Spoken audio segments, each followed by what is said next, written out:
بسم اللہ الرحمن الرحیم۔ عارف باللہ حضرت مولانا شاہ حکیم محمد اختر صاحب رحمۃ اللہ علیہ یعنی میرے پیارے دادا جان رحمۃ اللہ علیہ کی کتاب بدگمانی اور اس کا علاج سے پڑھ کر سناتا ہوں۔ الحمد للہ وکفا وسلام علی عبادہ الذین اصطفى اما بعد، قال رسول اللہ صلی اللہ علیہ وسلم ایاکم والظن فإن الظن اکذب الحدیث، وقال علیہ الصلاة والسلام ظنوا بالمؤمنین خیرا۔ سرور عالم صلی اللہ علیہ وسلم ارشاد فرماتے ہیں کہ ہر مومن کے ساتھ نیک گمان رکھو۔ اس حدیث کی شرح میں علماء ربانیین فرماتے ہیں کہ اگر کسی چیز کے اندر 99 دلائل ہوں بدگمانی کے لیکن ایک راستہ ہو حسن ظن کا، تو عافیت کا راستہ یہی ہے کہ حسن ظن کے اس ایک راستے کو اختیار کر لو۔ کیوں؟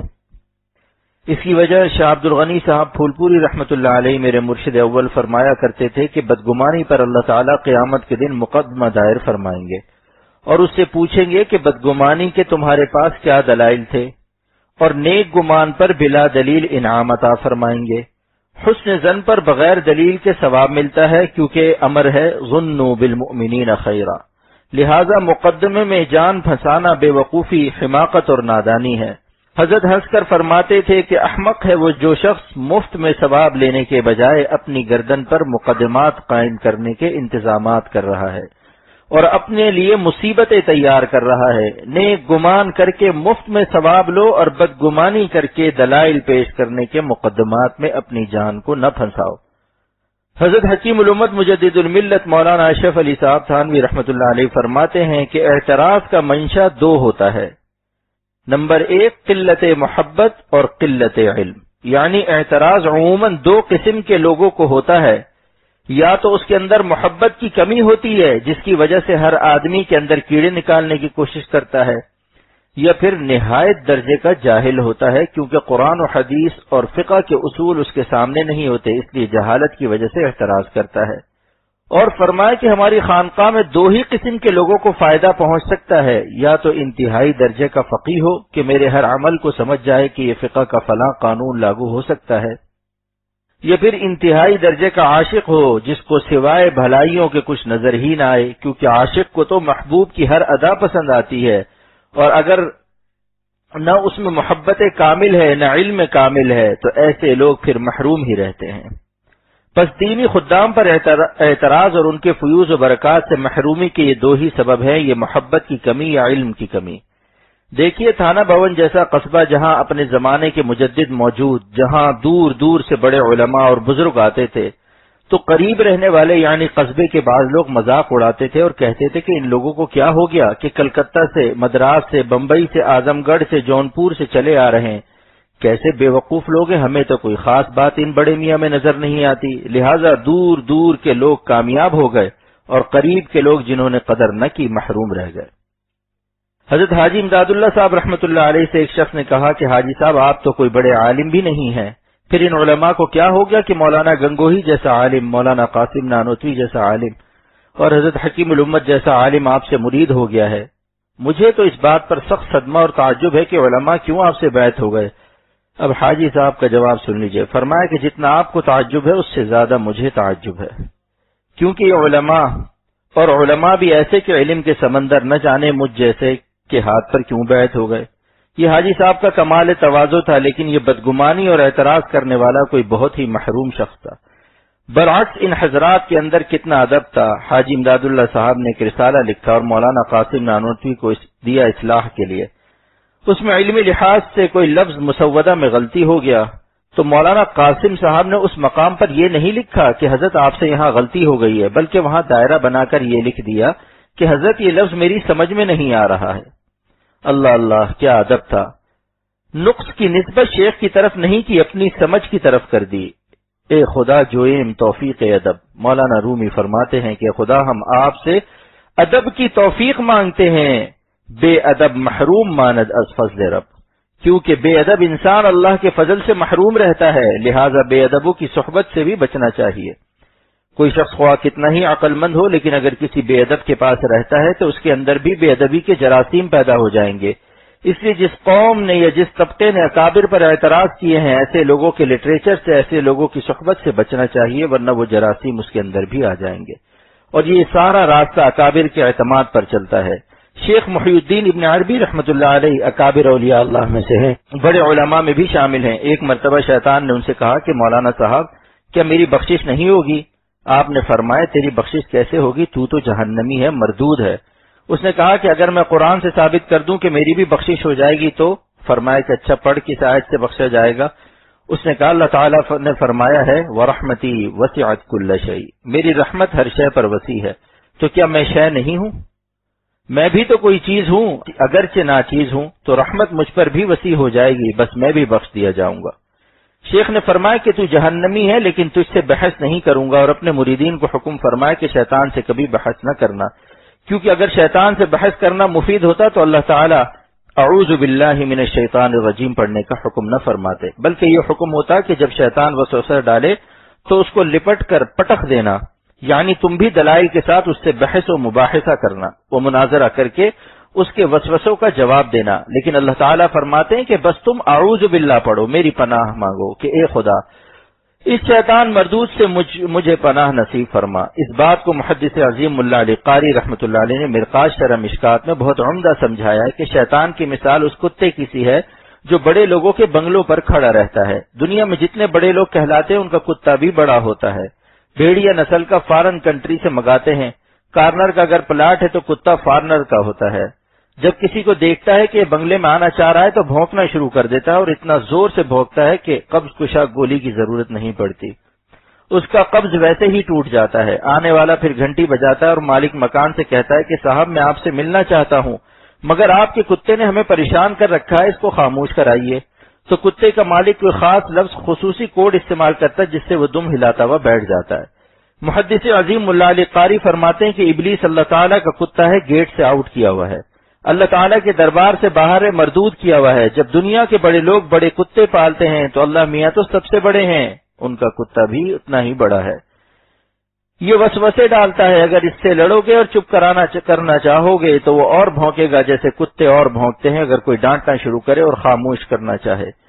تو یہ شیطان اللہ تعالیٰ کا کتا ہے، کسی کے قابو میں نہیں آ سکتا جب تک کہ وہ اعوذ باللہ من الشیطان الرجیم نہ پڑھے۔ لہذا اللہ سے کہو، اللہ تعالیٰ پھر شیطان کو حکم دے دیتے ہیں، اس کی برکت سے پھر شیطان اس پر قابو نہیں پاتا۔ اس لیے اللہ پاک نے خود اپنی ذات پاک سے پناہ مانگنے کا حکم دیا ہے، شیطان سے لڑنے کا حکم نہیں دیا۔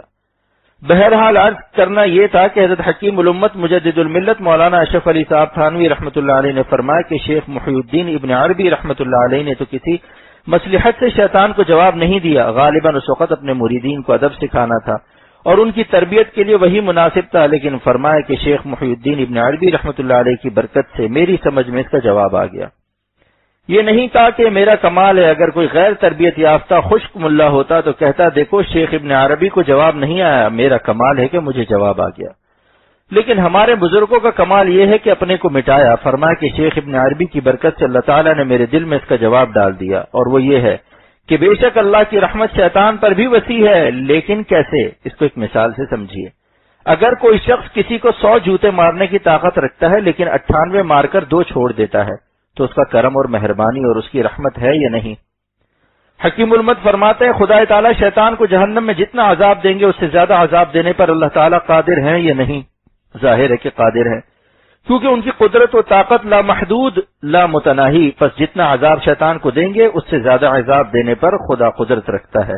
اگر وہ قدرت اللہ تعالیٰ ظاہر کرتے تو اس کو عذاب اس سے بھی زیادہ شدید ہوتا، پس جتنی قدرت عذاب دینے کی ہے اتنا عذاب نہ دینا یہ بھی رحمت ہے۔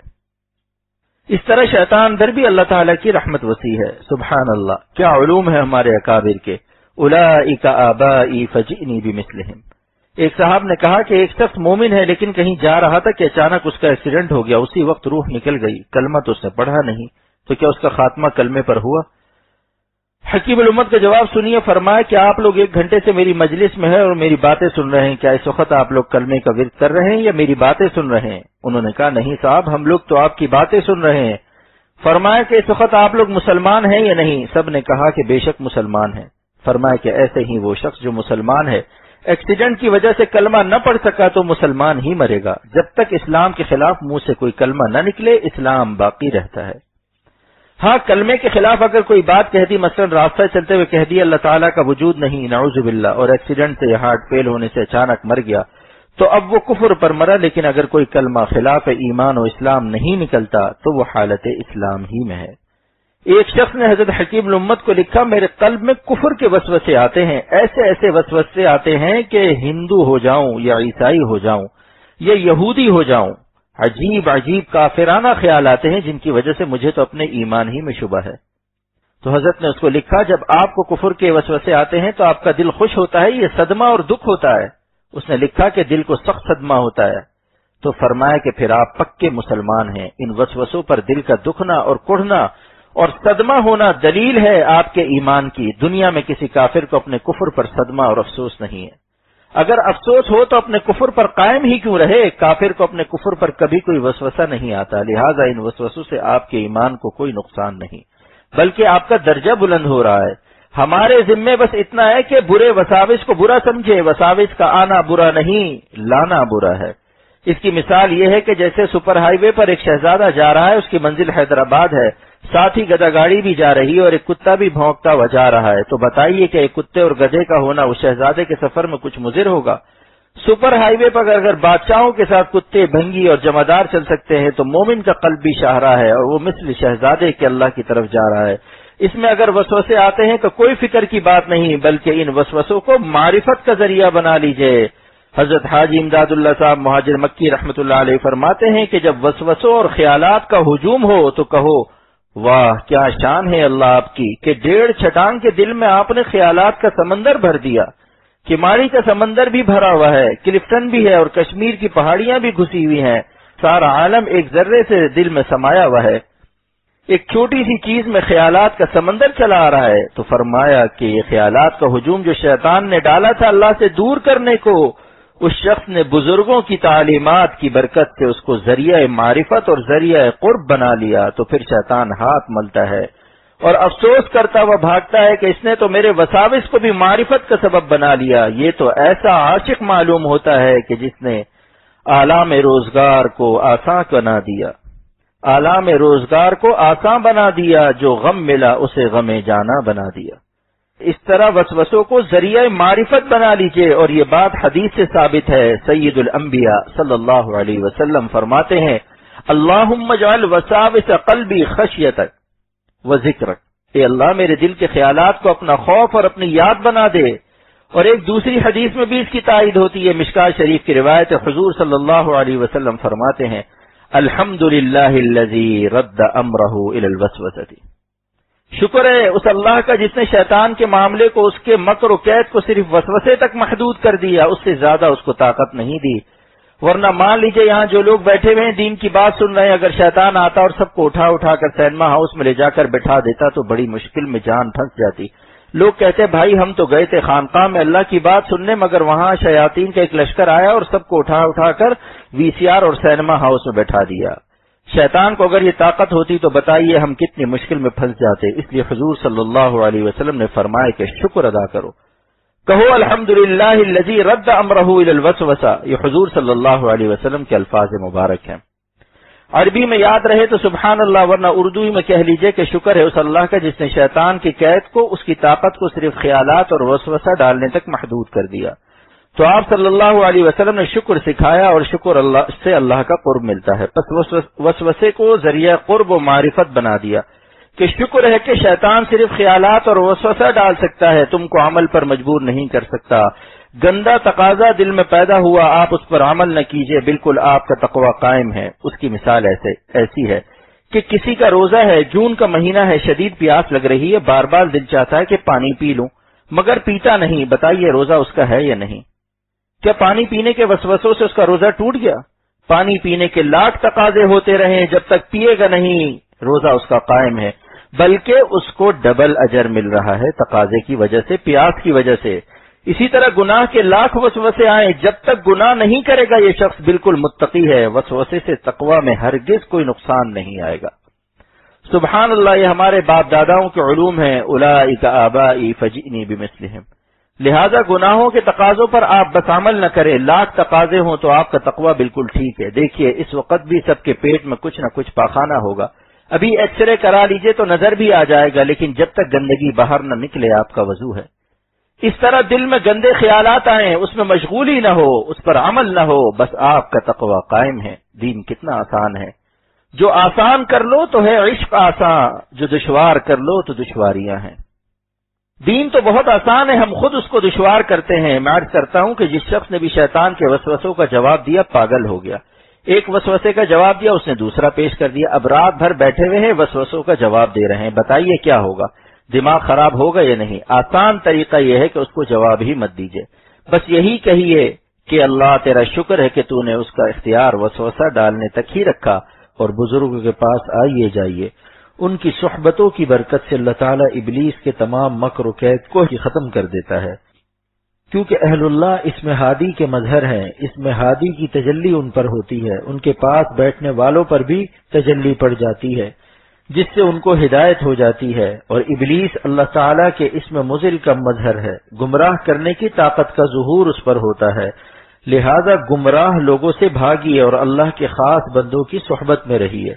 جو بزرگان دین کے صحبت یافتہ ہیں، اس میں مضل کے مقابلے میں اس میں ہادی کے سائے میں آ جائیے۔ جس شخص کو دیکھو کہ اس نے بزرگوں کی صحبت نہیں اٹھائی، چاہے مطالعہ اس کا بہت وسیع ہو، ہرگز اس کی صحبت میں نہ بیٹھیے۔ میں نہایت اخلاص کے ساتھ کہتا ہوں، کسی تعصب سے نہیں، جو اپنے بزرگوں سے سنا ہے وہی سنا دیتا ہوں۔ عمل پر تو ہم آپ کو مجبور نہیں کر سکتے، لیکن جو اپنے بزرگوں سے سنا ہے وہ سنا تو سکتے ہیں، اور ان کا اخلاص وللہیت شک و شبہ سے بالا تر ہے۔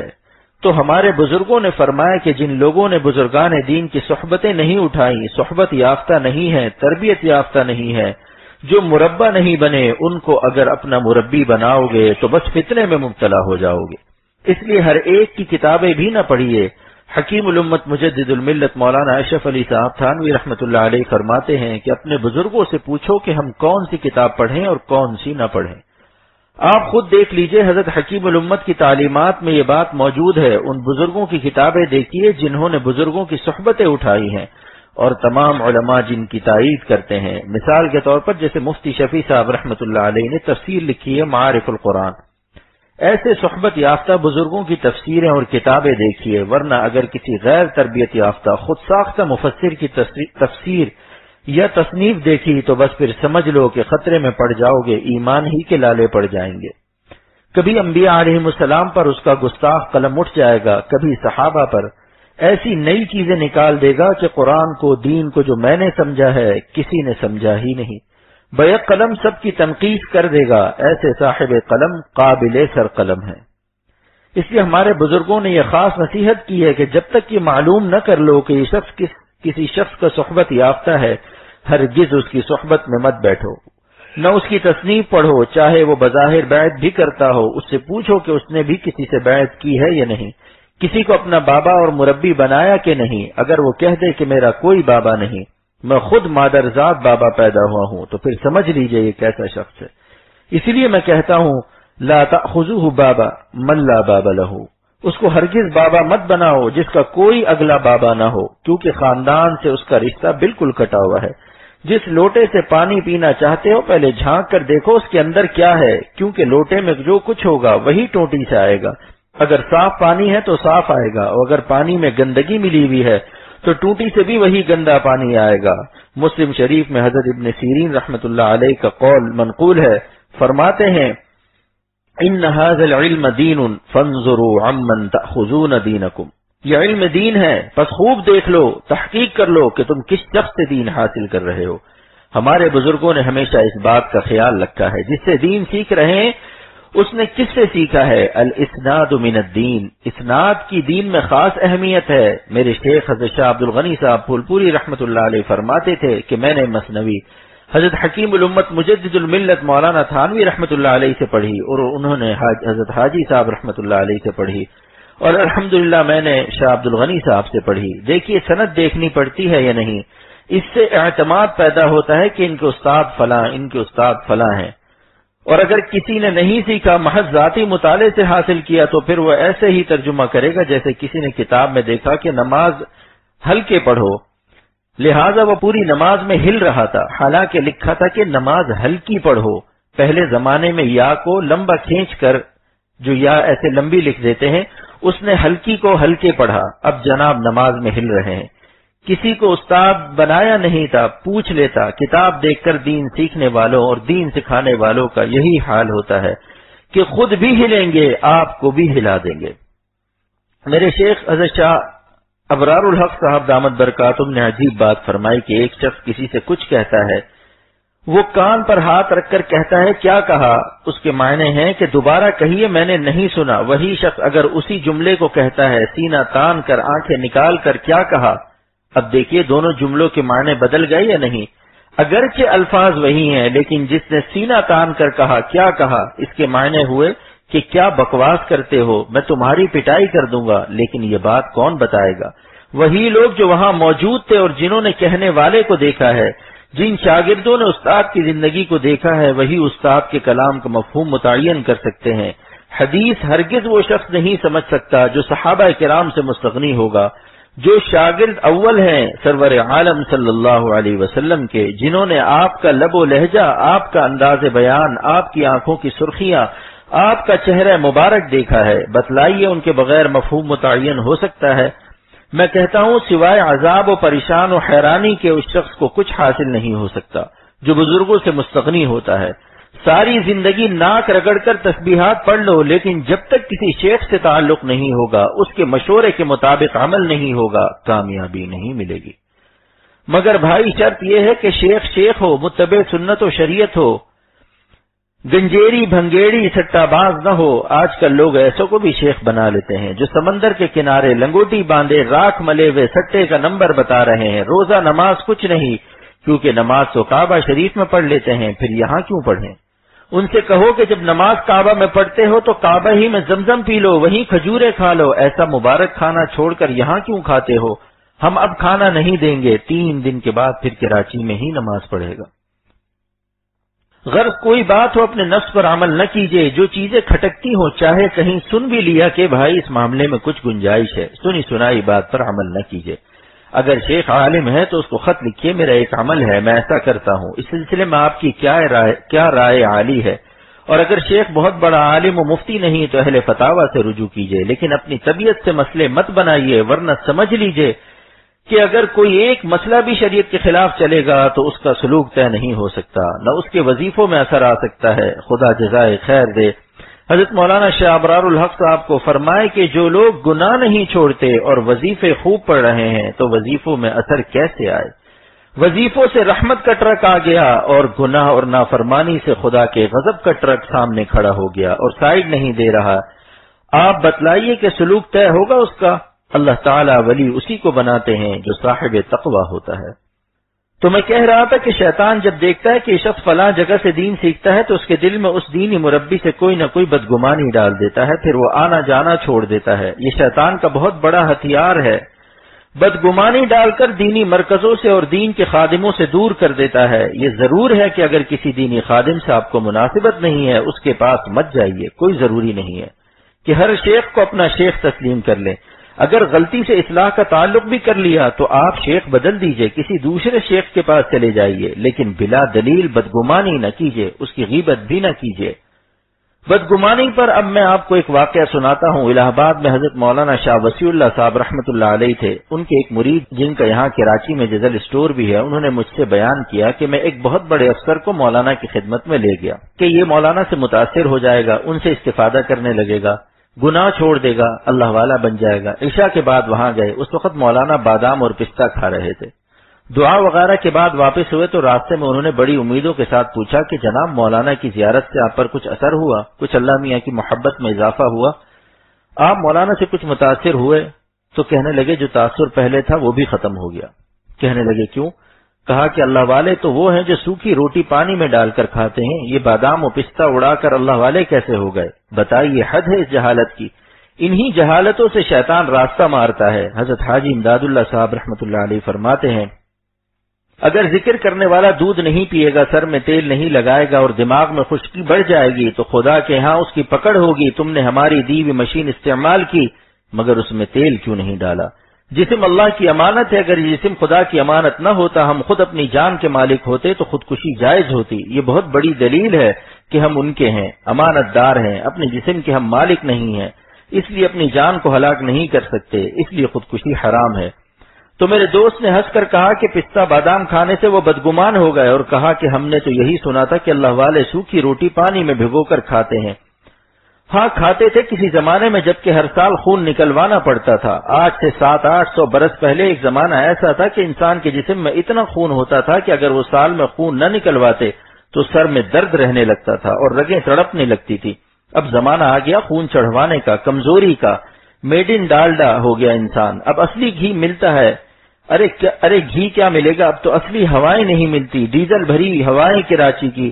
اس زمانے میں اگر ہم اچھی غذا نہ کھائیں گے تو دین کی خدمت کیسے کریں گے؟ حکیم الامت اپنے زمانے میں آج سے 50-60 سال پہلے 5 روپے کا خالی ناشتہ کیا کرتے تھے۔ اس زمانے کا 5 آج کا 50 ہے یا نہیں؟ اور کیا کرتے تھے ناشتہ؟ موتی کا خمیرہ، بادام، مغزیات اور ایسی تمام قیمتی چیزوں کا ہوتا تھا وہ ناشتہ۔ میرے شیخ نے مجھ سے فرمایا کہ 1500 کتابوں کے مصنف حضرت حکیم الامت جب تصنیف فرماتے تھے تو بادام پیس کر اس کی ٹکیا سر پر رکھتے تھے۔ 4 گھنٹے تک کتابیں لکھ رہے ہیں اور دماغ بادام کا تیل چوس رہا ہے، ورنہ اتنا بڑا کام ہوتا۔ اگر جان نہ ہو تو کہاں سے جان دے کوئی؟ بھائی قربانی کے بکرے کو بھی تو موٹا تازہ ہونا چاہیے نا۔ اپنے کو اگر ہم موٹا تازہ نہ کریں تو ہماری قربانی مریل ڈنگر کی قربانی ہوگی۔ اس لیے اگر اچھا کھائیے تو اللہ کے لیے کھائیے، مرغی کا سوپ پیجیے، انگور کھائیے، لیکن خدا کی راہ میں اپنی طاقت کو فدا کیجیے۔ اپنی طاقت کو بیلوں کی طرح مستنڈے ہو کر غیر اللہ کی محبت میں اور اللہ کی نافرمانی میں استعمال کرنا ناشکری ہے۔ اپنی طاقت اور پہلوانی کو اللہ کی راہ میں فدا کیجیے۔ پہلوانی پر یاد آیا کہ میرے شیخ حضرت شاہ عبد الغنی صاحب رحمۃ اللہ علیہ ایسے قصے سناتے تھے کہ جب ان کی یاد آتی ہے تو دل تڑپ جاتا ہے کہ ہائے اڑ گئی سونے کی چڑیا رہ گیا پر ہاتھ میں۔ ایک دفعہ کچھ قصے پہلوانوں کے بیان کیے اور یہ واقعہ سنایا کہ حضرت جنید بغدادی بھی پہلوان تھے۔ اس وقت وہ اللہ والے نہیں تھے، صرف پہلوانی کی روٹی کھاتے تھے، شاہی پہلوان تھے۔ کشتی جیت لی اور شاہی خزانے سے پا گئے لاکھ روپے۔ جب کھا پی گئے اور پیسہ ختم ہوا تو پھر کہیں کشتی لڑی۔ ایک دفعہ ایک نہایت کمزور سید صاحب آئے اور کہا کہ میں جنید بغدادی سے کشتی لڑوں گا۔ سب ہنسنے لگے، بھائی آپ تو بڑے میاں ہیں اور کمزور بھی ہیں۔ انہوں نے کہا کہ دیکھنا میں ایسا داؤ ماروں گا کہ جنید بغدادی بھی یاد کریں گے، حالانکہ اتنے کمزور تھے کہ چلنے میں کانپ رہے تھے۔ بادشاہ نے منظور کر لیا۔ جب اکھاڑے میں جنید بغدادی اترے تو وہ بڑے میاں بھی اترے کانپتے ہوئے، لیکن کان میں کہا کہ دیکھو میں سید ہوں، میری اولاد کو فاقے ہو رہے ہیں۔ اگر تم آج نبی کریم صلی اللہ علیہ وسلم کی اولاد کی محبت میں، نبی کی محبت میں اپنی آبرو کو ہار جاؤ تو یہ انعام مجھے مل جائے گا۔ تمہاری آبرو تو جائے گی لیکن سرکار دو عالم صلی اللہ علیہ وسلم تم سے خوش ہو جائیں گے۔ بس اتنا سنتے ہی جنید بغدادی نے یہ سودا سستا سمجھا۔ محبت کی بازی وہ بازی ہے دانش، محبت کی بازی وہ بازی ہے دانش کہ خود ہار جانے کو جی چاہتا ہے۔ بس انہوں نے زور دکھانے کی کچھ ایکٹنگ کی جس کو نورا کشتی کہتے ہیں، اور گر گئے دھڑ سے۔ جب وہ گر گئے تو بڑے میاں چڑھ گئے اور مکے مار رہے ہیں، مگر وہ اللہ کی محبت میں برداشت کر رہے تھے۔ بڑے میاں سارا انعام لے گئے۔ اسی رات حضور اکرم صلی اللہ علیہ وسلم کو خواب میں دیکھا، فرمایا کہ اے جنید، تو نے میری محبت میں اپنی عزت کو بیچا ہے، میں تیری عزت کا سارے عالم میں ڈنکا پٹوا دوں گا۔ آج سے تیرا نام اولیاء اللہ میں شمار کر لیا گیا۔ دوستوں میں عرض کر رہا تھا، بدگمانی بہت بڑی خطرناک بیماری ہے، اس سے بچیے۔ بدگمانی سے شیطان دینی خادموں سے محروم کر دیتا ہے۔ اس کی اب میں وضاحت کرتا ہوں۔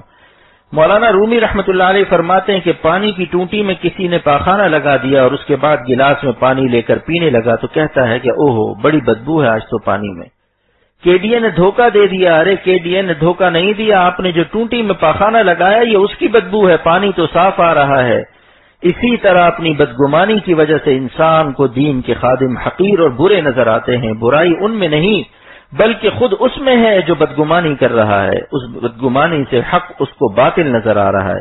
واقعی بات یہ ہے کہ جب اللہ کا فضل نہیں ہوتا تو اچھی چیز بری نظر آنے لگتی ہے۔ دیکھیے حضرت ابو ہریرہ رضی اللہ عنہ فرماتے ہیں کہ مجھے سرور عالم صلی اللہ علیہ وسلم کے چہرے مبارک میں سورج چلتا ہوا نظر آتا ہے، اور ابو جہل کہتا تھا کہ میں نے ایسی بری شکل دنیا میں نہیں دیکھی، نعوذ باللہ۔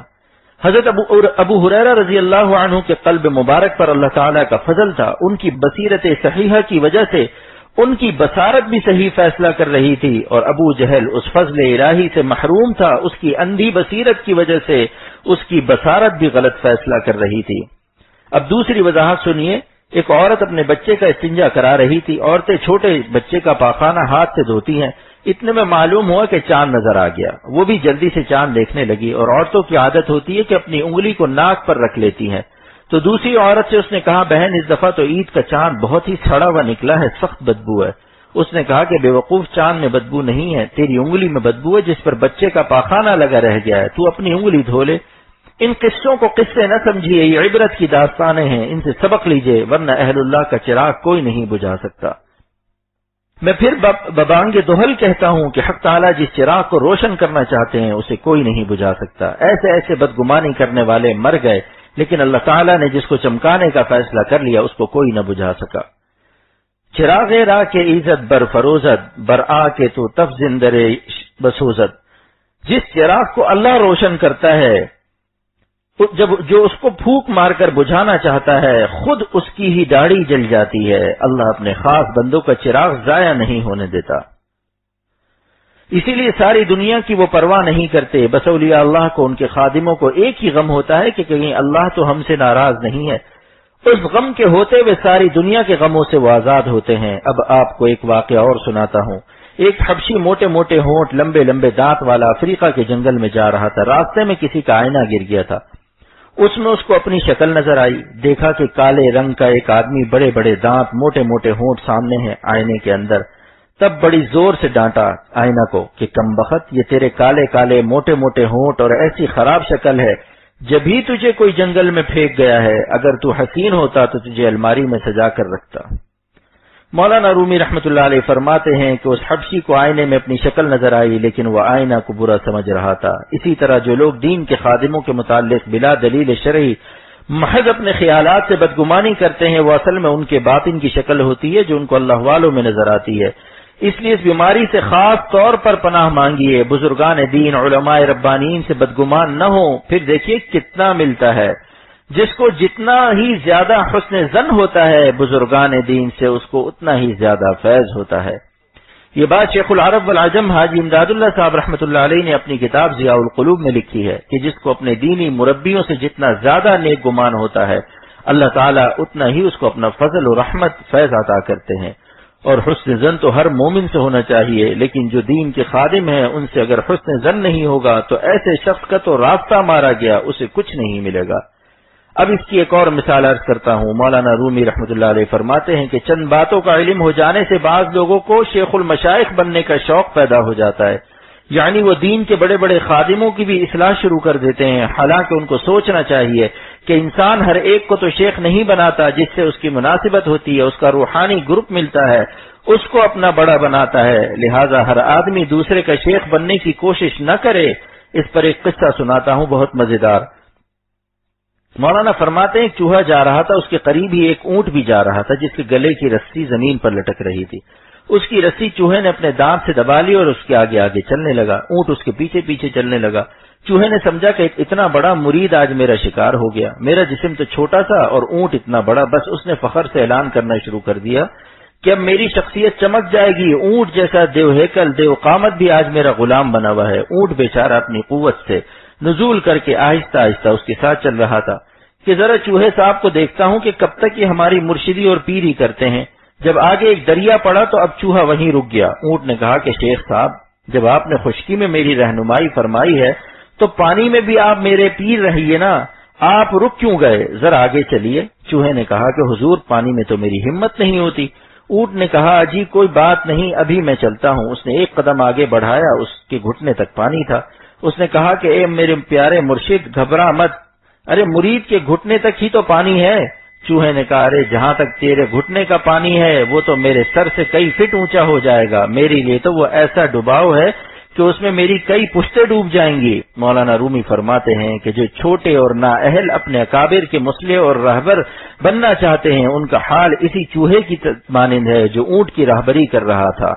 لہذا فرماتے ہیں کہ حماقت میں نہ پڑو، ایک ذرہ نے پہاڑ سے کہا کہ اے پہاڑ میں ذرا تجھ کو آزماؤں گا، اپنی ترازو میں تجھ کو تولوں گا۔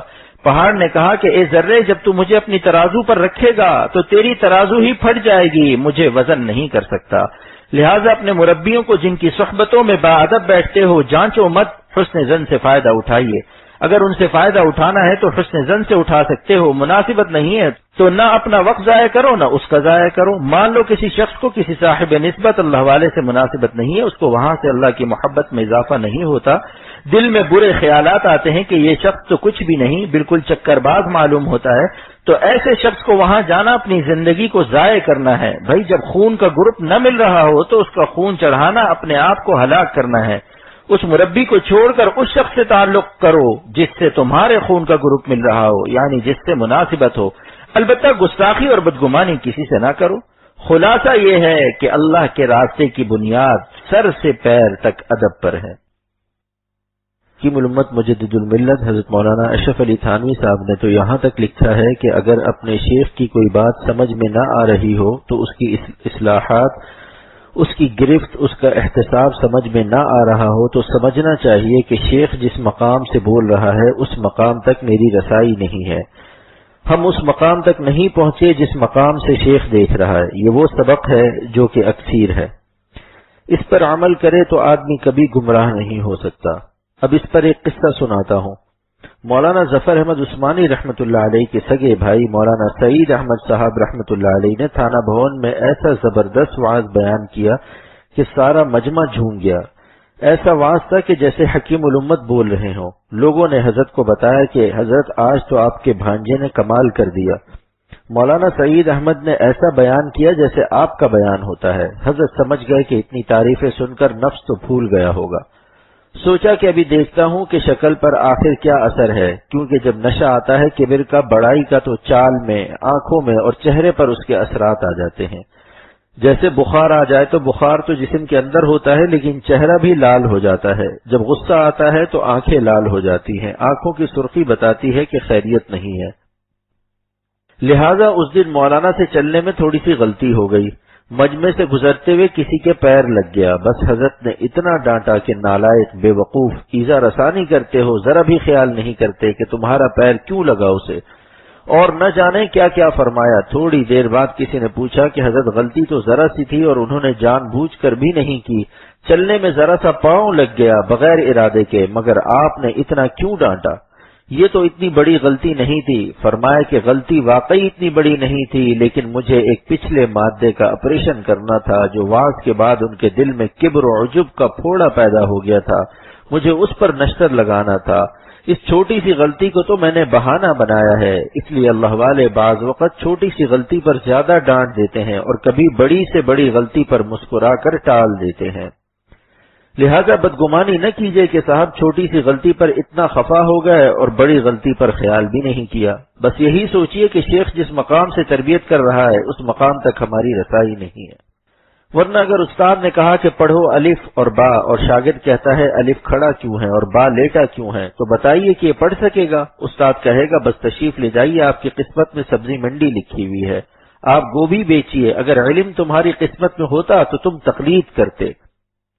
اس لیے شروع میں تقلید کی جاتی ہے، بعد میں سارے مسائل خود حل ہو جائیں گے۔ جب نورانی قاعدہ پڑھ لے گا اور قرآن ختم ہو جائے گا تو خود پڑھنے لگے گا، لیکن کوئی شروع ہی سے محقق بنے کہ الف کھڑا کیوں ہے اور با لیٹا کیوں ہے اور با کے نیچے ایک نقطہ کیوں ہے اور تا کے اوپر دو نقطے کیوں ہیں، تو آپ بتلائیے کہ پڑھ سکے گا یہ شخص؟ بنیادی طور پر تعلیم کا بین الاقوامی قاعدہ کہ شروع میں صرف تقلید کی جاتی ہے اپنے معلم اور اپنے استاد کی۔ دنیا میں جتنے عقل مند ہیں کوئی نہیں کہہ سکتا کہ صاحب بچے کو حق حاصل ہے پوچھنے کا، جرح و قدح کا، تحقیق و اجتہاد کا۔ اسی طرح اللہ والوں کے سامنے اپنے کو اسی بچے کی مانند سمجھیے جو کچھ نہیں جانتا۔ جو شخص بزرگان دین کے مقابلے میں اپنی کوئی رائے رکھتا ہے، ان پر اعتراض کرتا ہے، بدگمانی کرتا ہے، اللہ کے راستے میں اسے کچھ نہیں مل سکتا۔ ان حماقتوں کا سبب اکثر جہالت ہوتی ہے۔ خدا پناہ میں رکھے، جہالت کا کوئی علاج نہیں اور حماقت کا بھی کوئی علاج نہیں ہے۔ حضرت عیسیٰ علیہ السلام ایک احمق سے بھاگے جا رہے تھے، کسی نے کہا حضور آپ تو نبی ہیں، آپ نابینا کی آنکھوں پر ہاتھ پھیر دیتے ہیں تو وہ بینا ہو جاتا ہے، کوڑی کے جسم پر ہاتھ پھیرتے ہیں تو اس کا کوڑ اچھا ہو جاتا ہے، پھر اس احمق سے کیوں بھاگ رہے ہیں؟ اس کے سر پر بھی ہاتھ پھیر دیجئے تو کیا جواب دیا؟ مولانا رومی رحمۃ اللہ علیہ فرماتے ہیں کہ حضرت عیسیٰ علیہ السلام نے فرمایا کہ کوڑی کو اللہ کے حکم سے اچھا کر سکتا ہوں، میرے ہاتھوں میں اللہ نے معجزہ رکھا ہے، نابینا کو بینا کر سکتا ہوں، لیکن حماقت اور بے وقوفی چونکہ قہر خداوندی، اس لیے اللہ کے قہر کا ہمارے پاس کوئی علاج نہیں۔ لہذا دوستو، خدا تعالیٰ سے ہم سب کو دین کی فہم مانگنا چاہیے، اللہ تعالیٰ ہم سب کو دین کی سمجھ عطا فرمائے۔ یہ سمجھ ایسی چیز ہے کہ اگر یہ بگڑ جائے تو بڑے سے بڑا ولی اللہ اس کو برا معلوم ہوگا، لہذا جب سارے معالجوں اور حکیموں سے دشمنی ہو جائے گی تو نتیجہ کیا نکلے گا؟ یہ ایڑیاں رگڑ رگڑ کر مر جائے گا۔ یہ قلت فہم اور حماقت قہر خداوندی ہے، جس کا علاج حضرت عیسیٰ علیہ السلام جیسے پیغمبر کے پاس بھی نہیں۔ اسی کی وجہ سے پھر کبر آتا ہے، جس کو بڑائی کا مرض ہو تو سمجھ لو احمق ہے۔ میرے شیخ اول حضرت شاہ عبد الغنی صاحب پھول پوری رحمۃ اللہ علیہ فرمایا کرتے تھے، کبر ہمیشہ بے وقوفوں کو ہوا کرتا ہے، ورنہ بتائیے کہ فیصلہ تو اللہ تعالیٰ کے ہاتھ میں ہے۔ یہ ابھی سے اپنے کو بڑا سمجھ رہا ہے، فیصلہ تو مالک کے ہاتھ میں ہوتا ہے، بندے کے ہاتھ میں نہیں ہے۔ کیوں صاحب و غلام کو کیا حق ہے کہ اپنی قیمت خود لگا لے؟ بندے کی قیمت تو مالک لگائے گا قیامت کے دن، لہذا بندہ وہ ہے جو اپنی شان کچھ نہ سمجھے اور عام مومنین کو اور خصوصاً کسی خادم دین کو حقیر نہ سمجھے۔ ہاں، یہ ضرور اختیار ہے کہ اگر آپ کو کسی سے مناسبت نہ ہو، اس کی مجلس میں ہرگز نہ جائیے، نہ اپنا وقت ضائع کیجیے نہ اس کا وقت ضائع کیجیے، جہاں مناسبت ہو وہاں جائیے۔ اب اس سے زیادہ کیا سہولت ہو سکتی ہے؟ ہاں، جس سے دین کا ایک حرف سیکھا ہو ہمیشہ اس کا ادب کیجیے۔ حضرت علی رضی اللہ عنہ فرماتے ہیں، جس نے مجھے ایک حرف علم کا سکھا دیا میں اس کا غلام ہوں، اور دین سیکھنے کے بعد پھر اس سے بدگمانی کرنا اور اس کی اصلاح کے لیے نسخے تجویز کرنا ایسا ہی ہے جیسے چوہا اونٹ کی رہنمائی کر رہا تھا۔ اپنی طرف سے تو ہم کو اپنے بڑوں سے حسن ظن رکھنا چاہیے، وہ دینی مربی خود نہیں کہے گا کہ میں بڑا ہوں، لیکن ان واقعات سے سبق لینا چاہیے کہ ہم اپنے بزرگوں کو اپنے نیک گمان سے سب کچھ سمجھیں۔ ایک بار مولانا گنگوہی رحمت اللہ علیہ نے فرمایا کہ بھائی میں تو کچھ بھی نہیں ہوں، پھر فرمایا خدا کی قسم میں کچھ بھی نہیں ہوں۔ ایک بے وقوف نے کہا کہ میاں جب یہ کچھ بھی نہیں ہے تو ہمیں کیا ملے گا ان سے؟ حالانکہ یہی ان کے بہت کچھ ہونے کی دلیل تھی۔ کچھ ہونا میرا ذلت خواری کا سبب ہے، کچھ ہونا میرا ذلت و خواری کا سبب ہے، یہ ہے میرا اعزاز کہ میں کچھ بھی نہیں ہوں۔ اچھا بس اب دعا کیجئے، خدا ہمیں اپنے بڑوں کا ادب نصیب فرما، جن سے ہم دین سیکھتے ہیں ان کا ہمیں ادب نصیب فرما۔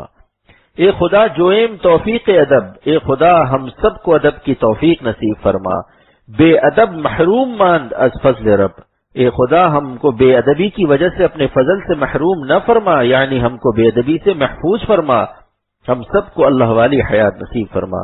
اے خدا ہمیں اپنے بزرگوں کے سامنے اپنے نفس کو مٹانے کی توفیق نصیب فرما، ہماری دنیا و آخرت بنا دیجئے، تقوی کی حیات نصیب فرما دیجئے۔ وصلی اللہ تعالی علی خیر خلقہ محمد وعلی آلہ وصحبہ اجمعین برحمتک یا ارحم الراحمین۔ محبت الہیہ، مجھ کو جینے کا سہارا چاہیے، دل ہمارا غم تمہارا چاہیے۔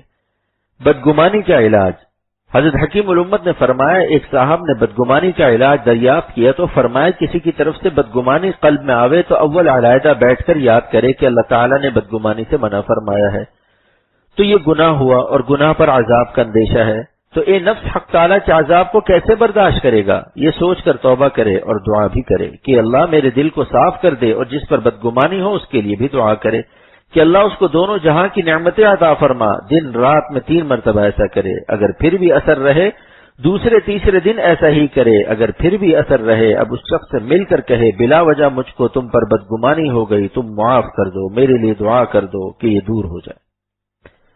بدگمانی و بدزبانی کا سبب کبر ہے۔ فرمایا کہ بڑی چیز تو یہ ہے کہ آدمی اپنے ہر فعل کو شریعت پر منطبق کرے کہ کون سا فعل میرے شریعت کے موافق ہے اور کون سا خلاف، اور حضرت کسی کے ساتھ اعتقاد رکھنا ضروری نہیں۔ ہاں، بدگمانی اور بدزبانی بلا ضرورت کسی کے ساتھ جائز نہیں۔ اگر بدگمانی نہ کی تو کیا نقصان ہوا؟ پھر فرمایا کہ اس کا منشا کئی چیزیں ہیں اور ان سب کا منشا کبر ہے۔ اگر سب سے کمتر اپنے آپ کو سمجھے گا تو جس وقت بدگمانی ہونے لگے گی فوراً اپنا عیب پیش نظر ہو جائے گا اور سوچے گا ہم تو اس سے بھی زیادہ نالائق ہیں، پھر کبھی اس کی نوبت نہ آئے گی، لہذا کبر کا علاج کسی کامل شخص کے پاس رہ کر کرانا ضروری ہے۔ اپنے نفس سے بدگمان رہیے۔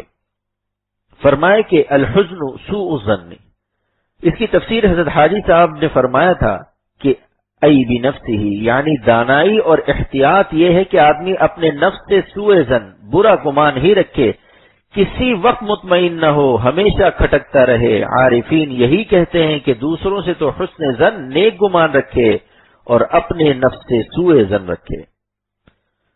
دوسروں کے ساتھ حسن ظن کی تعلیم۔ فرمائے کہ حضرت حاجی صاحب فرماتے تھے کہ میرے پاس جو لوگ آتے ہیں ان کے قدموں کی زیارت کو موجب نجات، یعنی اپنی نجات کا ذریعہ جانتا ہوں، کیونکہ وہ یقیناً اچھے ہیں، اور ان کے اچھے ہونے کی میرے پاس دلیل یہ ہے کہ وہ میرے ساتھ باوجود میرے ناچیز ہونے کے حسن ظن رکھتے ہیں۔ بددین کی تقریر و تحریر و تصنیف سب مضر ہے۔ فرمایا بددین آدمی اگر دین کی بھی باتیں کرتا ہے تو ان میں ظلمات ملی ہوئی ہوتی ہیں، اس کی تحریر کے نقوش میں بھی ایک گونا ظلمت لپٹی ہوئی ہوتی ہے، اور دیندار دنیا کی بھی باتیں کرے تو ان میں نور ہوتا ہے، کیونکہ کلام دراصل قلب یعنی دل سے پیدا ہوتا ہے، تو قلب کی حالت کا اثر اس میں ضرور ہوگا۔ بس چونکہ متکلم بات کرنے والے کا اثر اس کے کلام میں اور مصنف کے قلب کا اثر اس کی تصنیف میں ضرور ہوتا ہے، اس لیے بے دینوں کی کتابوں کا مطالعہ ہرگز نہ کرنا چاہیے، کیونکہ مطالعہ کتب مثل صحبت مصنف کے ہے، جو اثر میں بے دین کی صحبت کا ہوتا ہے، جو اثر بے دین کی صحبت کا ہوتا ہے وہی اس کی کتاب کے مطالعے سے ہوتا ہے۔ تبرکات کی حقیقت۔ فرمایا کہ بزرگوں کی صحبت و زیارت بڑی چیز ہے، ان کا تو تصور بھی نافع ہے، اور یہی اصل ہے تبرکات کی، کیونکہ ان چیزوں کو دیکھ کر ان کی یاد تازہ ہوتی ہے، اور ان کی یاد سے دل میں نور آتا ہے، حق تعالی کے ساتھ تعلق پیدا ہوتا ہے۔ فرمایا کہ قلب کا اثر انسان کے کلام اور لباس تک میں ظاہر ہوتا ہے، یہی وجہ ہے کہ اہل اللہ کے تبرکات میں اثر ہوتا ہے، اور ان کی صحبت میں اس سے بھی زیادہ اثر ہوتا ہے۔ اہل اللہ کو ستانا غضب الہی کو دعوت دینا ہے۔ فرمایا کہ تفسیر مظہری میں ایک حدیث قدسی نقل کی ہے کہ مجھے اپنے مقبول بندے کو چھیڑنے پر ایسا غصہ آتا ہے جیسے شیر کے بچوں کو چھیڑنے پر شیر کو، چنانچہ ایک مقبول بندے کے ستانے پر شہر کے شہر تباہ کر دیے گئے ہیں۔ غیبت اور بدزبانی کا علاج۔ فرمایا کہ حضرت حاجی صاحب کے ہاں کسی کی شکایت نہیں سنی جاتی تھی اور نہ کسی سے بدگمان ہوتے تھے۔ اگر کوئی کہنے لگا اور حضرت بوجہ حلم منع بھی نہ کرتے، مگر جب وہ کہہ لیتا تو فرماتے کہ وہ شخص ایسا نہیں ہے، یعنی تم جھوٹے ہو۔ وسعت نظر کا اثر۔ فرمایا حضرت حاجی صاحب کا ارشاد ہے کہ جس قدر نظر وسیع ہوتی جاتی ہے اعتراض کم ہوتا جاتا ہے۔ سلف صالحین کی عظمت کی اہمیت۔ فرمایا اہل علم کے کام کی ایک بات بتلاتا ہوں کہ دین پر عمل کرنے کا مدار سلف صالحین یعنی اگلے علماء اور مشائخ و بزرگان دین کی عظمت پر ہے، اس لیے حتی الامکان ان پر اعتراض و تنقید کی آنچ نہ آنے دینا چاہیے، یعنی ان پر اعتراض نہ کرے، نقص نہ نکالے۔ اللہ تعالیٰ کی محبت کے آثار۔ فرمائے کہ اللہ سے محبت رکھنے والا تو کسی کافر، کسی بلی کتے کے ساتھ بھی مظالم کو گوارا نہ کرے گا۔ اللہ والوں پر طعنہ زنی کی مذمت۔ اہل اللہ پر طعنہ زنی کے متعلق یہ دو شعر پڑھے۔ ہیچ قوم را خدا رسوا نہ کرد، تا دل صاحب دل نامد بدرد، چوں خدا خواہد کے پردہ کس درد، میں لش اندر طعنہ پاکازن۔ جن کا ترجمہ یہ ہے کہ اللہ تعالیٰ نے کسی قوم کو رسوا نہیں فرمایا جب تک اس نے کسی اللہ والے کا دل نہیں دکھایا، اور جب اللہ تعالیٰ چاہتے ہیں کہ کسی کا پردہ فاش کر دیں تو اس کے اندر نیک بندوں پر اعتراض و طعنہ زنی کا میلان پیدا ہو جاتا ہے۔ اللہ پاک عمل کی توفیق دے۔